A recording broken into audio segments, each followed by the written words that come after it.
How can we undo our last change or mistake in Apple Pages for Mac? So let's say I delete this part of the text and then also this image and something here. And now I realize I make a huge mistake.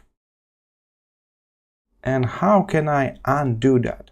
As you can see, I write down it over here. That's our keyboard shortcut. So if you got a keyboard to your disposal, just press Command Z together and you will undo the last change. Press it again, previous one more time, and this text is back. Okay, so keep that in mind. You can press it multiple times. What if you don't want to use shortcut?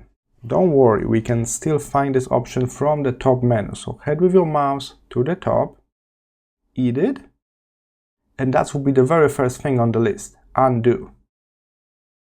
As you may notice, we got also option to redo, so we can kind of cancel the undo function. Alright, so Command plus Z from your keyboard or edit, undo from the menu at the top. I hope this was helpful. See you in the next one.